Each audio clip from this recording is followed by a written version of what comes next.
Hi fifth graders, welcome back to Persuasive Writing. This is session 16 and today we will be working on editing and revising our papers. So at this point you should be done with the physical writing process and you should be ready to move on to editing and revising your paper. So let's take a look at the rubric for this paper. What do you need to make sure you have before you turn it in? Well, if you look at the assignment posted, session 16, you will see that the rubric is attached. Now, at the top of this rubric, you will see it says Rubric for Opinion Writing 5th grade. Here at the top, we see that there are different grade levels. We have grade 3, grade 4, grade 5, and grade 6. And on the left side, you will see different categories, and this is multiple pages. So if you look at grade 5, you will see in each category that this is what is expected of you as a 5th grader to have written or done in your opinion writing or your persuasive essay. So if you would like to see what the difference is between a lead in 5th grade writing versus 6th grade writing, you can read both paragraphs and make sure that you are at least accommodating what is given in the 5th grade section and striving for what is in the 6th grade section, okay? So, for instance, in 5th grade, it says, the writer wrote an introduction that led to a claim or thesis and got his readers to care about his opinion. He got readers to care not only including a cool fact or jazzy question, but also figuring out what was significant in or around the topic and giving readers information about what was significant about the topic.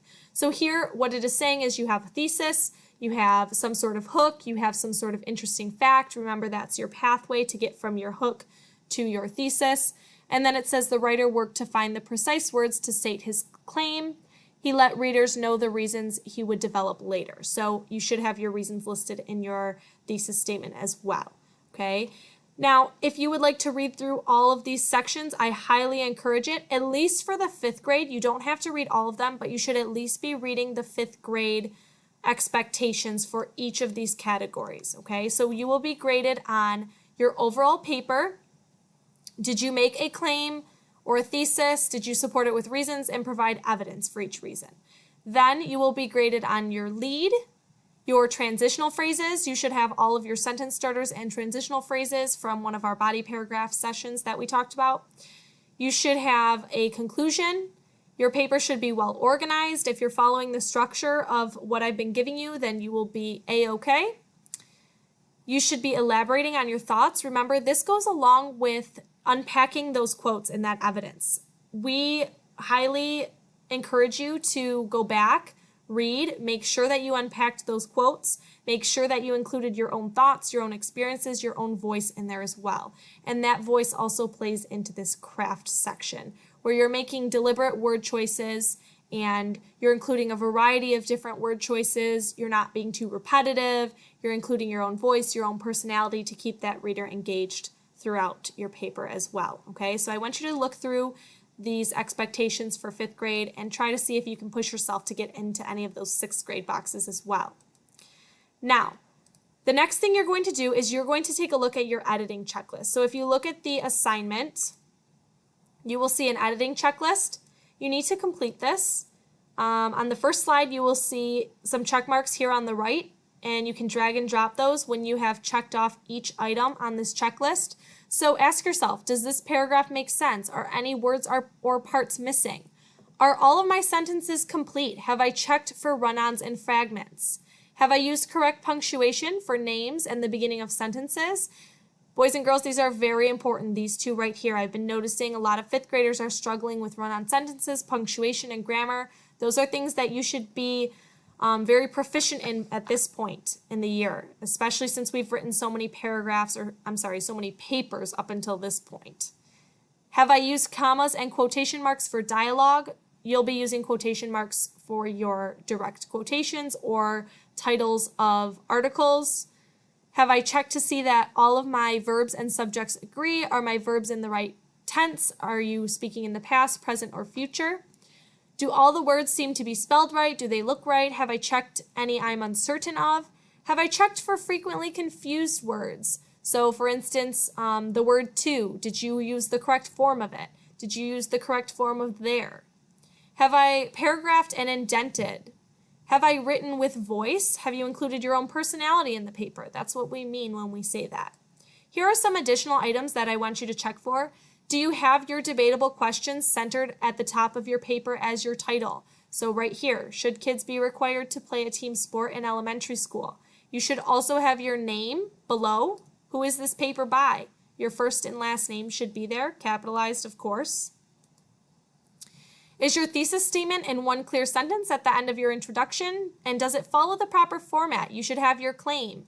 All kids should play sports because reason number 1, reason number 2, reason number 3, whatever your claim may be. Do your topic paragraphs follow the proper format? You should have a topic sentence. You should have 3 pieces of evidence and unpacking each of those afterwards. Do you have a closing sentence in each of your paragraphs? Did you use a variety of relevant transitions and sentence starters? Does your conclusion paragraph restate your claim and reasons? And did you urge your audience to do something or change their mind? Okay, so these are all things that we've talked about in our sessions, so we will be looking for those when we are grading your papers as well.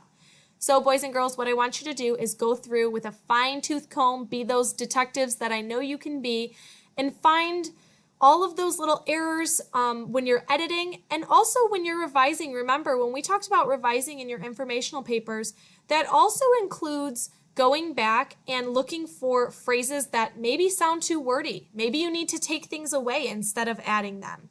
Do you need to substitute a phrase? Did you use something too frequently? Maybe you wrote, "This is important because," over and over and over. Make sure you have some variety in those sentence starters and those transitions as well.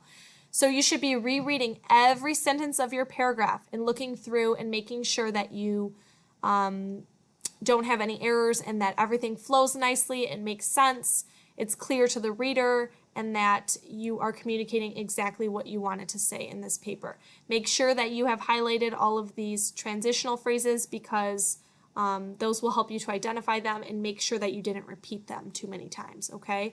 So for instance, if I were to read through this, I would say, some might think sports will distract kids from their homework. However, playing sports will actually help improve, but according to the article, this proves that.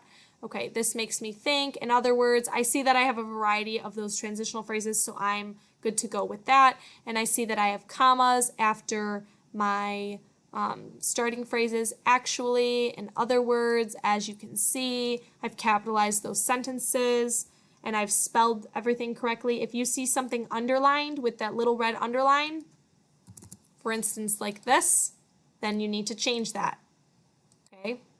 Make sure you click on it, see what the suggestion is, okay?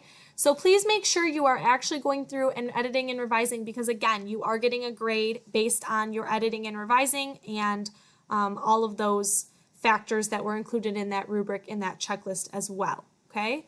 Let us know if you have any questions, and we will see you in our next session.